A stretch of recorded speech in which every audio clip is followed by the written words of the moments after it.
সাধারণ মানুষকে সুলভে উন্নত চিকিৎসা পরিষেবা দিতে ত্রিপুরা শান্তিনিকেতন মেডিকেল কলেজ ও হাসপাতালে ওপিডি পরিষেবা চালু রয়েছে। আগামীকাল শনিবার 17 January 2026 Tripura Santiniketan medical college ও হাসপাতালের ওপিডিতে জেনারেল মেডিসিন বিভাগে থাকবেন অধ্যাপক doctor Swapan Sarkar, doctor Moumana Das, doctor Shakil Ahmed, doctor Rajat Kumar, doctor Nakshatra Das, doctor Dipankar Das, doctor Abhijit Kar এবং ডক্টর শিবজয় দেব। প্রসূতি ও স্ত্রী বিভাগে থাকবেন ডক্টর মোহিত কমল কুমার জৈন। শিশু বিভাগে থাকবেন doctor Olivia Dasgupta, doctor Swapna Sinha.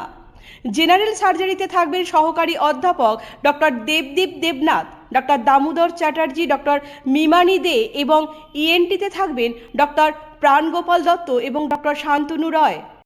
অর্থোপেডিক্সে থাকবেন অধ্যাপক ডক্টর ভূপেশ শীল, অর্থোপেডিক্সে থাকবেন ডক্টর নবারুণ দেবনাথ। চক্ষু বিভাগে থাকবেন ডক্টর প্রণবেন্দু বর্মন, ডেন্টাল বিভাগে থাকবেন ডক্টর জয়শ্রী মজুমদার এবং দীপরাজ দালাল।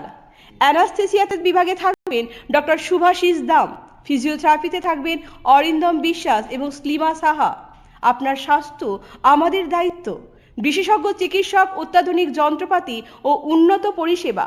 মাত্র 10 টাকার বিনিময়ে আপনারা সপ্তাহের সোমবার থেকে শনিবার প্রতিদিন সকাল 9টা থেকে বিকেল 5টা পর্যন্ত এই ওপিডি থেকে বিশেষজ্ঞ চিকিৎসকদের কাছ থেকে চিকিৎসা পরিষেবা নিতে পারবেন।